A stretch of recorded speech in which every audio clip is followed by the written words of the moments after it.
வணக்கம்ப்பா. இன்று ஜூன் 25ஆம் தேதி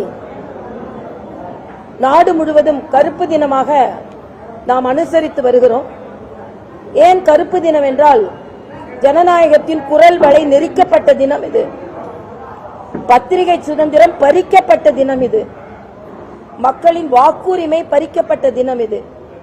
அதனால் மிக மோசமான ஒரு சூழ்நிலை. ஒரு ஜனநாயக நாட்டில் எல்லா உரிமைகளும் பறிக்கப்பட்டு, பத்திரிகை சகோதரர்கள் கைது செய்யப்பட்டு, லட்சக்கணக்கான தலைவர்கள் நாடு முழுவதும் சிறையில் அடைக்கப்பட்டு, யார் எங்கே இருக்கிறார்கள், எப்பொழுது விடுதலை ஆவார்கள் என்று தெரியாமல் பரிதவிக்கப்பட்டு, அவர்களை எல்லாம் மிகவும்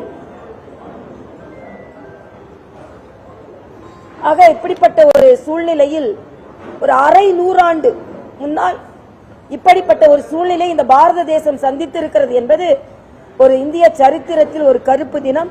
அதனால் இந்த கருப்பு தினத்தை ஏற்படுத்தியவர்கள் இன்று அரசியலமைப்பு சட்டத்தை கையில் வைத்துக் கொண்டு பதவி பிரமாணம் எடுக்கிறார்கள். அரசியலமைப்பு சட்டத்தை கையில் வைத்துக் கொண்டு அவர்கள் இன்று போராட்டம் நடத்துகிறார்கள். அரசியலமைப்பு சட்டம் தான் எனது புனித நூல் என்று சொன்ன பாரத பிரதமருக்கு எதிராக அரசியலமைப்பு சட்டத்தை கையில் வைத்துக் கொண்டு போராடி கொண்டிருக்கிறார்கள். ஆக அரசியலமைப்பு புத்தகத்தை கையில் ஏந்துவதற்கும் அரசியலமைப்பு சட்டத்தை பற்றி பேசுவதற்கும் காங்கிரசிற்கு எந்த தார்மீக உரிமையும் கிடையாது. இதே மிசாவில் இன்று முதலமைச்சராக இருக்கின்ற முதலமைச்சரும் கைது செய்யப்பட்டார், சிறையில் அடைக்கப்பட்டார். ஆனால் அதை பற்றி கொஞ்சமும் கவலைப்படாமல் ஓட்டுக்காக இன்று கூட்டணி வைத்திருக்கிறார்கள். ஆக இந்த நாடு இன்று முழுக்கிலுமான ஜனநாயக நாடாக பரிமளிக்கிறது என்றால் அதற்கு பாரதிய ஜனதா கட்சி காரணம், அதற்காக போராடிய தலைவர்கள் காரணம், அதற்கு ஆதரவளித்த மக்கள் காரணம். அதனால் இன்றைய காலகட்டத்தில் இந்த கருப்பு தினத்தை நாங்கள் கடைபிடித்து அதனால் பெற்ற துன்பங்களை இந்த மக்களுக்கு நாடு முழுவதும் எடுத்து சொல்லி இருக்கிறோம்.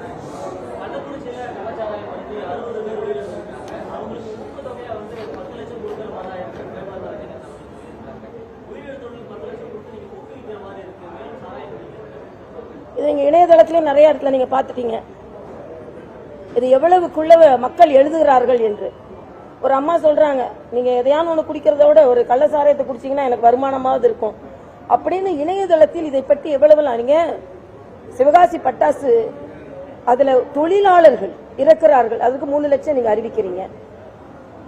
அதே மாதிரி வெள்ளத்தில் மக்கள் பாதிக்கப்படுகிறார்கள், அதற்கு நீங்க சில லட்சத்தை அறிவிக்கிறீங்க. ஆனா இன்று 10 லட்சம் என்பது அவர்களுக்கு ஊக்கத்தொகை மாதிரி நீங்கள் துக்கத்தொகையை ஊக்கத்தொகையாக நீங்கள் கொடுக்கிறீர்கள். அவர்கள் ஏழைகள், அவர்களுக்கு பணம் தேவை, அதில் நாம் மாற்று கருத்தே இல்லை. ஆனால் எப்படி பாராபட்சம் பார்த்து எந்த வகையில் யாருக்கு கொடுக்கிறீர்கள் என்பதை பாரதிய ஜனதா கட்சியை சார்ந்தவர்கள் 1 லட்சம் ரூபாய் எங்க மாநில தலைவர் அறிவித்து கொடுத்தார்கள். ஏனென்றால் உடனே அவர்களுக்கு கை செலவுக்கு வேண்டும், அவர்கள் ஈமக் சடங்குகளுக்கு வேண்டும் என்பதற்காக. ஆனா இது ஊக்கத்தொகையாக மாறிக்கொண்டிருக்கிறது என்பது ஒரு துக்கமடையக்கூடிய ஒரு செய்திதான்.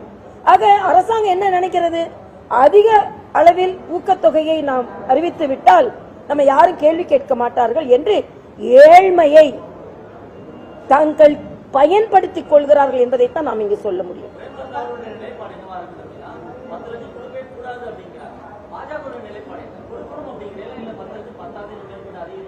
இல்ல இல்ல, அவங்க என்ன சொல்றாங்க, கொடுக்கவே கூடாதுன்னா இது மாதிரி கொடுக்க ஆரம்பிச்சா ஆக இது ஒரு ஊக்கத்தொகை மாதிரி போயிடும். நான் ஏற்கனவே சொன்ன துக்கத்தொகையா இருக்காதுன்னு அவங்க கருத்து.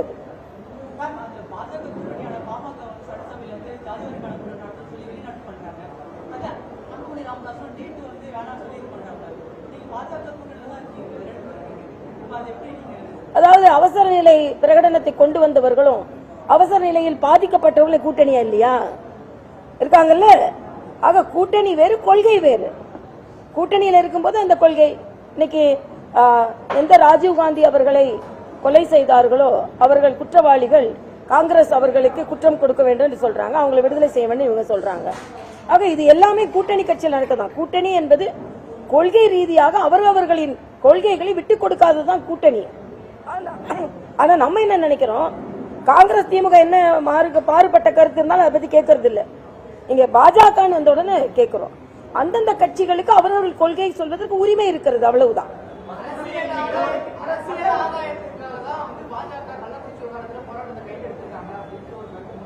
சரி, ஸ்டாலின் அப்போ டாஸ்மாக்கு எதிராக தனியா வீட்டுக்கு முன்னால கொடி பிடிச்சி நின்னாரு, அது என்ன ஆதாயத்துக்காக? காவிரியில் மேகதாது அணை கட்ட கூடாது, இப்போ அதை பத்தி வாயே திறக்க மாட்டேன்றாங்க, கட்டக்கூடாதுன்னு என்று உடனே நடைபயணம் போனாரு, அது எந்த ஆதாயத்திற்காக? அதே மாதிரி டாஸ்மாக் வேணாம் கனிமொழி சொன்னாங்களே, நாங்க வந்த உடனே டாஸ்மாக் எல்லாம் மூடிடுவோம், இன்னைக்கு ஓடி போறாங்களே. மூடிடுவோம் என்றவர்கள் பத்திரிகை சகோதரர்களை பார்த்தவுடன் ஓடி போகிறார்களே, அது எதுக்கு? இதெல்லாம் அரசியலே இல்லையா? நீட்ல நீங்க என்ன அரசியல் செய்தீங்க? உங்க அரசியல் இல்லையா? ஆக எல்லாவற்றிலும் நீங்கள் இருக்கும்போது அரசியல் செய்வீர்கள். இது அரசியலில் அவசியம். ஒரு எதிர்கட்சி ஒரு கண்டன குரலை கூட கொடுக்க கூடாதுன்னு, அதுவும் பாஜக கண்டன குரலை எழுப்பும் பொழுது பெண்கள் உட்பட எல்லாரையும் கைது செய்து 10 மணி வரைக்கும் உள்ள வச்சுக்கிட்டு என்ன கொடுமைன்னு நான் கேட்கிறேன். ஆக எதிர்த்து குரல் கொடுத்த பாரதிய ஜனதா கட்சி தொண்டர்கள் கைது செய்யப்பட்டார்கள், அனுமதி கிடைக்கல. ஆக இதையெல்லாம் பார்க்கும் பொழுது அடக்குமுறை திராவிட முன்னேற்ற கழகத்தில் தான் இருக்குது. இன்னைக்கு அவங்களே ஒரு இளவரசரை தயார் செய்து கொண்டிருக்கிறார்கள் என்பது இன்னைக்கு பாராளுமன்றத்தில் இதுவே ஜனநாயக படுகொலை. நீங்களா ஒருத்தருக்கு முடிசூட்டி வச்சிருக்கீங்க. எந்த விதத்துல உதயநிதி பெயர் பாராளுமன்றத்தில் ஒலிக்க வேண்டும் என்று நான் கேள்வி கேட்கிறேன். தமிழகத்தில் உள்ள மக்கள் ஒவ்வொருவரும் கேள்வி கேட்கிறார்கள். இதற்காக தான் வாக்களித்தார்களா? அப்ப எந்த விதத்தில் அவர்கள் ஆணவத்தோடு இருக்கிறார்கள் என்பதை நான் தெரிவித்துக் கொள்கிறேன்.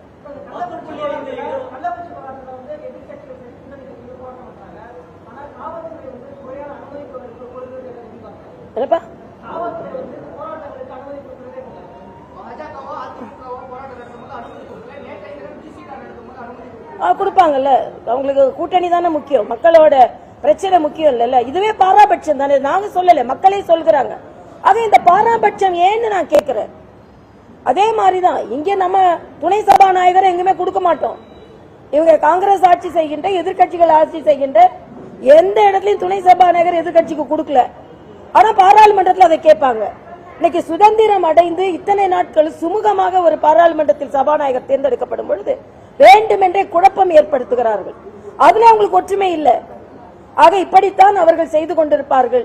இன்று உண்மையிலே இந்த நாடு பலனடைய வேண்டும் என்றால் மரியாதைக்குரிய பாரத பிரதமர் அவர்களின் கரங்கள் வலுப்படுத்தப்பட வேண்டும் என்பதான் எனது கருத்து. ஆமா, அடுத்த தலைமுறை சிந்திச்சுட்டாங்கல்ல, உதயநிதி சிந்திச்சாச்சுப்பா, அதான் அடுத்த தலைமுறை. அப்புறம் அதுக்கு அடுத்த தலைமுறை இன்பம் நிதியா பேரு, அதுக்கு அடுத்த தலைமுறையை பத்தி யோசிப்பாங்க. அதுதான் அது அவங்க ஓப்பனா ஒத்துக்கிட்டாங்க. நாங்கள் அடுத்த தலைமுறையை நாங்கள் ஊக்கப்படுத்துகிறோம் என்று இன்னைக்கு பாராளுமன்றத்திலே ஒழிச்சிட்டாங்க. அவங்க தலைமுறை அதுதான். இந்தியாவையே ஏற்காதவர்கள், கொள்கை ரீதியாகவும் ஒருங்கிணைந்த இந்தியாவை ஏற்காதவர்கள் எம்பியாவே இருக்கக்கூடாது, அவங்களுக்கு பதவி செய்யணும் அப்படின்னு பிஜேபியில அதை நீங்க முன்னெடுக்கணும்னு நான் தலைமையாக கேட்கிறேன்.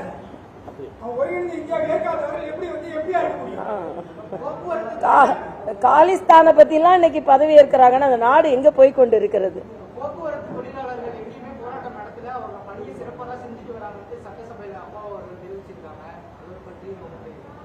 அப்பா வேற என்ன தெரிவிப்பாருப்பா? அப்பா சொந்த அமைச்சர்கிட்டே சண்டை போட்டுட்டு இருக்காரு அவரு. அதான் அவர் அப்படிதான் தெரிவிப்பாரு. அதனால அதை பற்றி நாம கவலைப்பட வேண்டாம். மக்கள் இன்னைக்கு ஆசிரியர்கள் என்ன நிலையில இருக்காங்க? இன்னைக்கு நீங்க பாத்தீங்கன்னா இன்னைக்கு ஆசிரியர்களும் அரசு ஊழியர்களும் இன்னைக்கு தபால் வாக்குகள்ல தென்சென்னையா இருக்கட்டும் மற்ற பல இடங்கள்ல பார்க்க தபால் வாக்குகள் நாங்க தான் அதிகமா வாங்கியிருக்கோம். மக்களின் மனநிலை அதில் பிரதிபலிக்கிறது.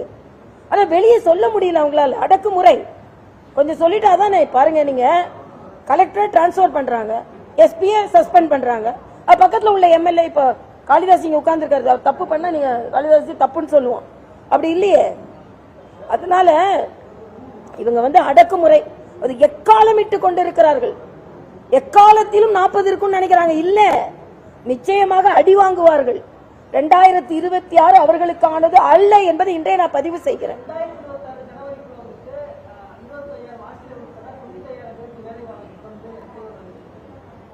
சொல்லிட்டு தான் இருப்பாங்க. நீங்க 1000 ரூபாய் கொடுக்கணும்னு சொல்லிட்டு 2.5 வருஷம் கழிச்சு தானே கொடுத்தீங்க. சொல்லி வைப்போம், எல்லாத்தையும் சொல்லி வைப்போம். அது மாதிரி நானே முதல்வன் திட்டம் எல்லாமே மத்திய அரசின் திட்டத்துக்கு ஸ்டிக்கர் ஒட்டி இருக்கிறாங்க. ஸ்டிக்கர் ஸ்டாலின் வேணா பேர் வைக்கலாம். இன்னைக்கு வைக்கிற எல்லா திட்டங்களும், ஏன்னா எனக்கு தெரியும், நான் அட்மினிஸ்ட்ரேஷன்ல இருந்திருக்கேன். இன்னைக்கு அட்டல் திட்டம் என்பதுதான் இவங்க மாணவர்கள் திட்டம். அது வெளிநாடுகளுக்கு அனுப்புறாங்கல்ல, அது அட்டல் திட்டம். அதுல மக்கள் குழந்தைகளை நன்றாக படிக்க வைத்துட்டு அவங்களுக்கு வெளிநாடுக்கு போய் அவங்களுக்கு பயிற்சி எடுத்துட்டு கொண்டு வர திட்டம். எல்லா திட்டமும் மத்திய அரசின் திட்டம். இன்னைக்கு கலைஞரின் வீடு கட்ட திட்டம் என்ன திட்டம்? பிரதமரின் வீடு கட்டும் திட்டம் தான். ஆக எல்லாத்தையும் நீங்க ஸ்டிக்கர் ஒட்டிக்கிறீங்க, அவ்வளவுதான். மக்களுக்கு நாங்கள் இதை எடுத்து சொல்லும் கடமையில் இருக்கிறோம். நன்றி. பார்த்தோம்.